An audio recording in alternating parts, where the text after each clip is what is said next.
Hello, church. This might be an odd thing for a pastor to say, but my two most favorite holidays aren't religious. They're actually civic in nature. Those two holidays are Thanksgiving and the 4th of July.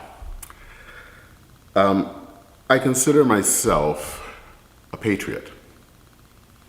I love my country. I love the United States of America.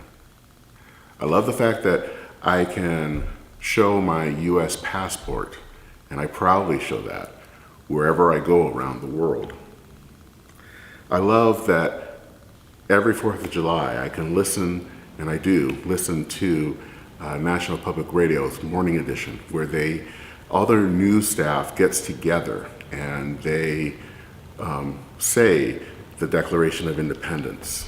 And it's so cool to hear that. I remember as a little kid back in Michigan, learning how to care for the flag in 2nd grade and to treat it with respect. I love that we're a nation that is made up of people from every corner of the world. And I love the fact that our diversity of thought and of heritage and of religion is basically a feature of who we are as a nation. It's not a bug. Now, being African American, I do know that my love for this nation is not blind.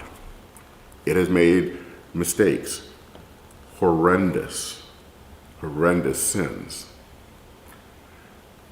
As an African American, I know the history of slavery and of Jim Crow and how that affected our nation, how it affected my ancestors.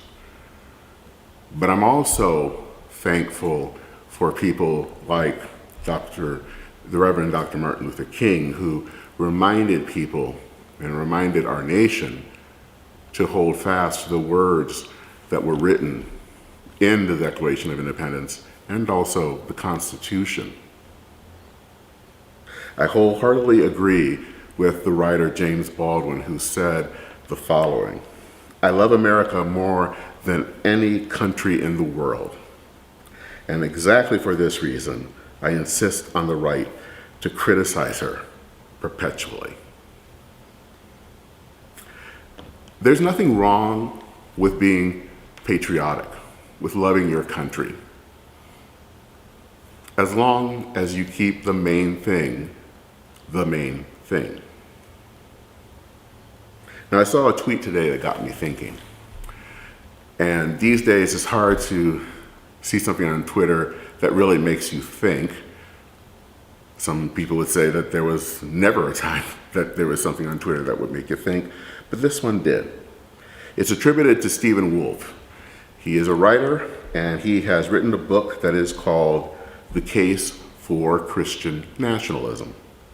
And this is what the tweet said: "A Christian should love his children over other children, his parents over other parents, his kin over other kin, his nation over other nations." Think about that for a moment.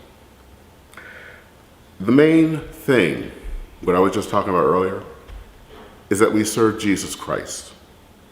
If we claim to follow Jesus, if we call ourselves Christians, which means Christ followers, then we have to remember that Jesus calls us to love and to care for people, not just within the boundaries of our nation, but also beyond them. As Christians, we place our faith in Jesus above everything else, and that includes our nation. The rise of Christian nationalism is disturbing, and the reason that it is so disturbing is because it subsumes our faith, a faith that goes beyond boundaries and puts it into the service of nation. And the nation here isn't defined in our shared commitments to securing the blessings of liberty, as is found in the preamble to the Constitution, but it is to kin, to nation, to blood, and to soil. It reduces the awesome love of God to something that is smaller. The God that breaks boundaries becomes a God that is tied to nationality, and sometimes, dare I say it, even race. But the Jesus that we serve is one that is always crossing boundaries. The story of the Good Samaritan that Jesus tells is a reminder that Christ-like love comes in many forms. And the God of the Christian Nationalists might be called God, but I don't think it's the Christian God, at least not the God that I find in the Bible. In the book of Acts, we see that the early church that began in Jerusalem started to take root throughout the known world, with the disciples going from Jerusalem to all the ends of the world that they knew. And even in Acts 2, the very first birth of the church, Peter, the apostle, preaches his first sermon to a global audience that are all gathered there in Jerusalem. The church was already global on day one, and it wasn't the property of any specific nation or people. Now, I want to end with a hymn, and I'll be honest, it is not my favorite hymn. A lot of people like to sing it, actually, in place of other more patriotic songs. And, you know, I like patriotic songs. But the song has value, and it makes value here. And the song, which is found in many of your hymnals, is "This Is My Song."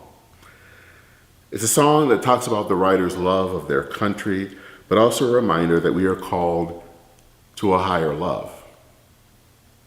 And this is how it goes. This is my song, O God of all the nations, a song of peace for lands far and mine. This is my home, the country where my heart is.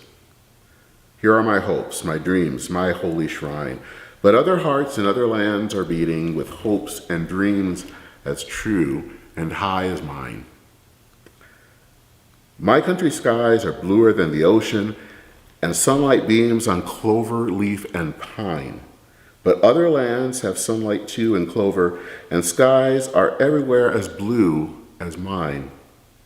This is my song, O God of all the nations, a song of peace for their land and for mine. I love my country, but I also love my Savior. And my Savior calls me to love not just my country, but beyond it as well. Have a good rest of the week, church. Take care. Godspeed.